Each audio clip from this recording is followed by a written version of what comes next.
आनंद मीमांसा. मीमांसा या शब्दाचा अर्थ आपण यापूर्वी पाहिलेला आहे. मीमांसा म्हणजे सखोल चिकित्सा, कुठल्याही गोष्टीची सखोल चिकित्सा करणे. मग ती तत्वज्ञानाची असेल, एखाद्या शब्दाची असेल, व्याकरणामधल्या चिकित्सा असेल, या कुठल्याही सखोल चिकित्सेचा अर्थ म्हणजेच मीमांसा. आणि आपण आनंद स्वरूप परमतत्वाचा यापूर्वी विचार केला होता. तर त्या परमतत्वाची चिकित्सा, ब्रह्मानंदाची चिकित्सा, तो परम ब्रह्मानंद कसा असतो, किती असतो, तो नेमका काय असतो, या सगळ्या गोष्टींचा अगदी एक धावता आढावा आपण आज घेणार आहोत. खरं तर ब्रह्मानंद जे आहे, ब्रह्मानंदाचं स्वरूप हे अनादि अनंत आहे. त्याला मोजणं कठीण आहे. त्याचा आवाका सांगणं सुद्धा कठीण आहे की एवढा आहे तेवढा आहे. परंतु शास्त्रामध्ये एखाद्या गोष्टीचं वर्णन जर करायचं असेल तर त्याचं परिमाण द्यावं लागतं. परिमाण म्हणजे मोजण्याचं साधन. त्याचं परिमाण सांगावं लागतं. आणि मग या ब्रह्मानंदाचं परिमाण काय आहे ते आपल्या तैत्तिरीय उपनिषदाच्या ब्रह्मानंद वल्लीच्या 8व्या अनुवाकामध्ये सांगितलेलं आहे. तैत्तिरीय उपनिषद, त्यामधलं ब्रह्मानंद वल्ली आणि त्यामध्ये 8वा अनुवाक आणि त्या 8व्या अनुवाकामधली पहिली जे काही श्लोक आहेत, जवळपास 11 ते 12 श्लोक आहेत. ही 11 ते 12 श्लोक, या श्लोकांमध्ये ब्रह्मानंदाचं वर्णन केलेलं आहे की ब्रह्मानंद म्हणजे नेमका काय आहे, त्याची चिकित्सा या सगळ्या श्लोकांमध्ये केलेला आहे. यातला पहिला श्लोक या ब्रह्मानंदाचं पहिलं परिमाण सांगतं. नीट ऐकून घेतला तरी चालेल. याच्यातला काही भाग तुम्हाला टिपून घ्यायचा असेल तर तो घेऊ शकता.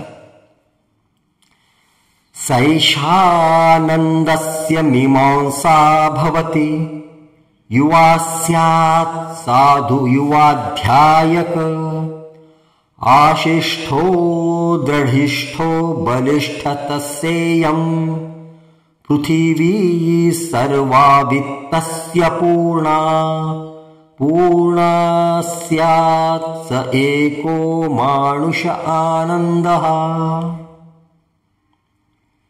याच्यात शेवटचा शब्द जो आलेला आहे मानुष आनंद हा.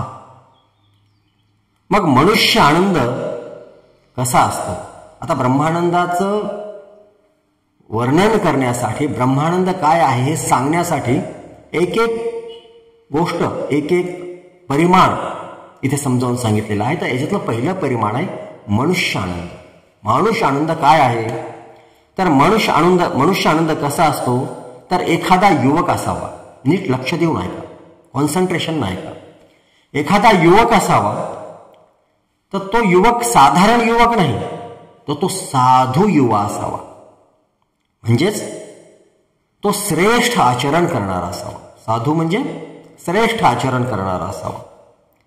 अध्यायक म्हणजे वेदांचं अध्ययन झालेला असावा. वेदांचं अध्ययन झालेला असा युवा असावा.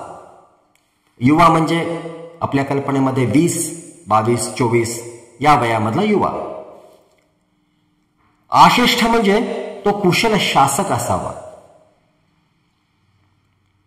दृढिष्ठ म्हणजे त्याचे सर्व अंग इंद्रिय दृढ असावे, सुदृढ असावे. आणि बलिष्ठ म्हणजे तो बलवान असावा. वित्तस्य पूर्णा म्हणजे तो धनवान असावा. मग अशा या गुणांनी युक्त अशा युवकाला संपूर्ण पृथ्वीचं राज्य प्राप्त झालं. तो संपूर्ण पृथ्वीचा कर्ता धर्ता झाला. अशा वेळी जो आनंद असायला पाहिजे, त्या अशा एका आनंदाला मनुष्य आनंद असं म्हटलेलं आहे. आता दुसरा श्लोक बघूयात. आपण दुसऱ्या परिमाणामध्ये जातोय.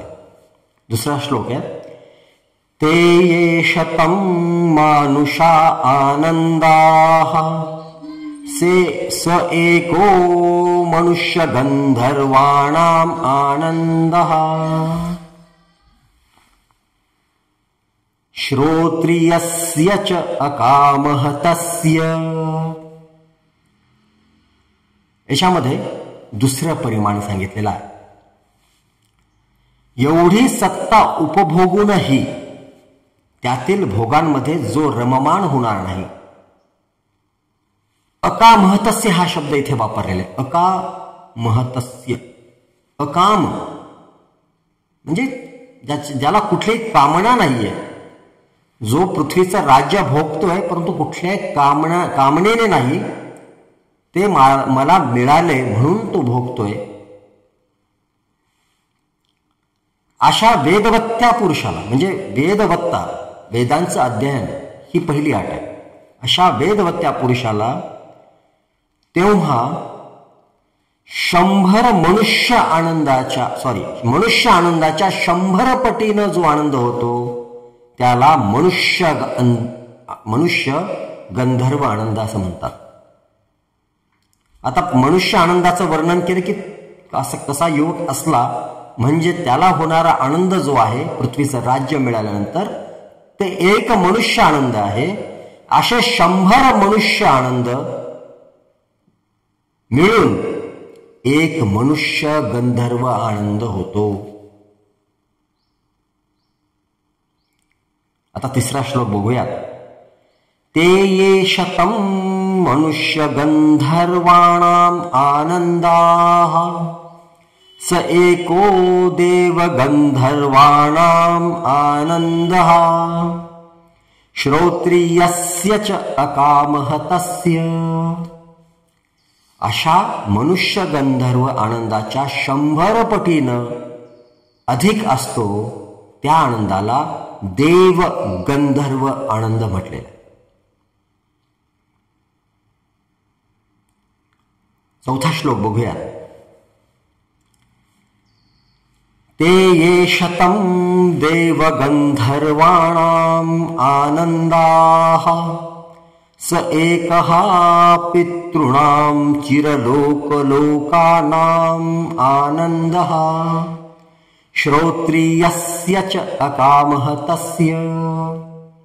म्हणजे अशा देव गंधर्व आनंदाच्या 100 पटीनं जो आनंद असतो. आता बघा 100 पटीनं आनंद वाढत जातोय. लक्षात आलंय तुमच्या?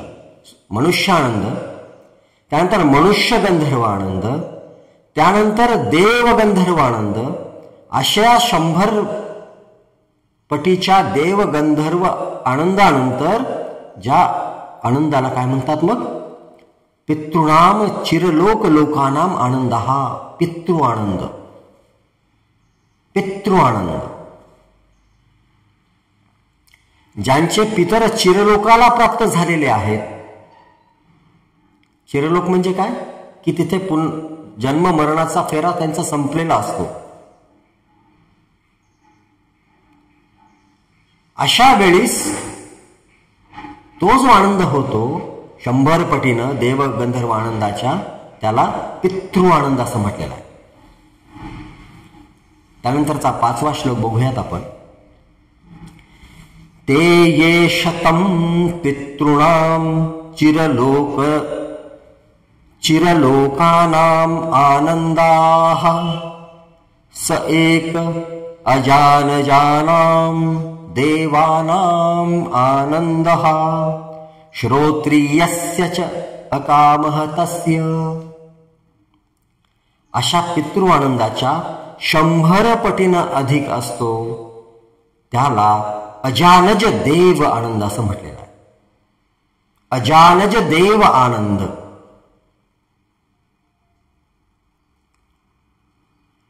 पितृ आनंदाच्या 100 पटीनं अधिक जो असतो त्याला अजानज देव आनंद असं म्हटलेलं आहे. एक एक पोट आहे ना 100 पटीनं वाढतंय. त्याची जी वलय आहेत एका पटीनं नाही, दुपटीनं नाही, तर 100 पटीनं वाढतात. खूप इंटरेस्टिंग गोष्ट आहे. 6वा श्लोक बघूया. ते ये शतम अजानजानां देवानां आनंदाः स एकः कर्मदेवानां देवानां आनंदः ये कर्मणा देवान् अपीयन्ति श्रोत्रियस्य च अकामः तस्य. अशा अजानज देव आनंदाच्या 100 पटीनं अधिक असतो त्याला कर्मदेव आनंद असं म्हटलेलं आहे.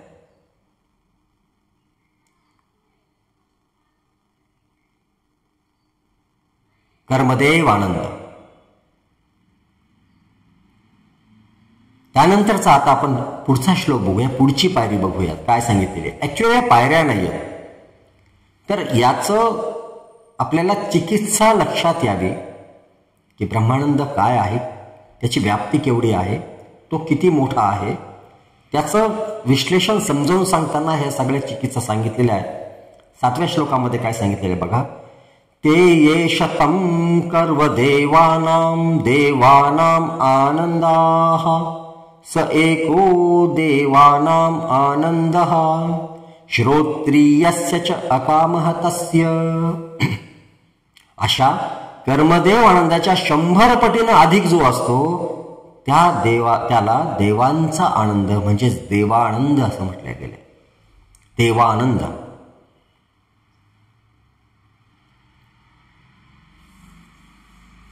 आणि मग आता 8वा श्लोक बघूयात, पुढची पायरी बघूयात. ते ये शतं देवानां आनंदाः स एक इंद्रस्य आनंदः श्रोत्रियस्य च अकामः तस्य. अशा देवानंदाच्या 100 पटीनं अधिक जो असतो त्याला इंद्र आनंद असं म्हटलेला. इंद्र आनंद.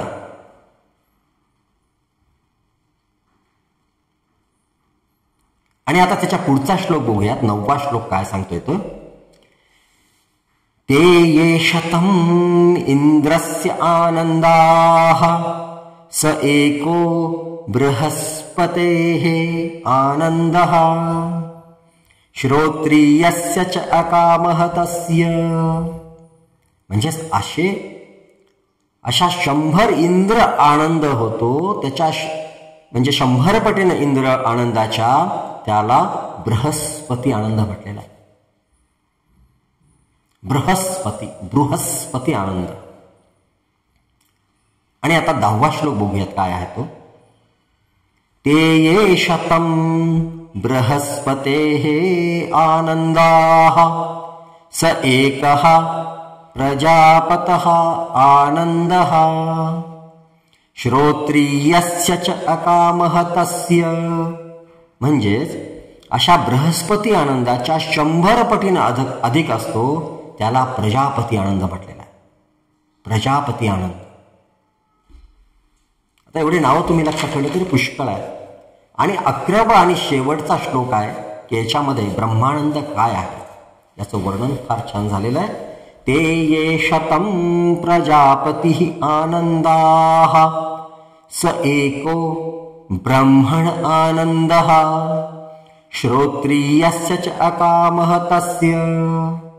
म्हणजेच अशा प्रजापती आनंदाच्या 100 पटीने जो आनंद असतो त्या आनंदाला ब्रह्म आनंद असं म्हटलेलं आहे. म्हणजे किती सखोल चिकित्सा या ब्रह्मानंदाची इथे केलेली आहे. ब्रह्मानंदाची व्याप्ती सांगताना या 11 श्लोकांची चिकित्सा जी केलेली आहे ती कशी आहे बघा.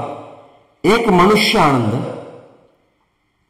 त्याच्या 100 पटीनं एक मनुष्य गंधर्व आनंद, याच्या 100 पटीनं एक देव गंधर्व आनंद, याच्या 100 पटीनं एक पितृ आनंद, याच्या 100 पटीनं एक अजानज देव आनंद, याच्या 100 पटीनं एक कर्मदेव आनंद, याच्या 100 पटीनं एक देव आनंद, याच्या 100 पटीनं एक इंद्र आनंद, याच्या 100 पटीनं एक बृहस्पती आनंद आणि याच्या 100 पटीनं एक प्रजापती आनंद आणि प्रजापती आनंदाच्या 100 पटीनं जो आहे तो आहे ब्रह्मानंद.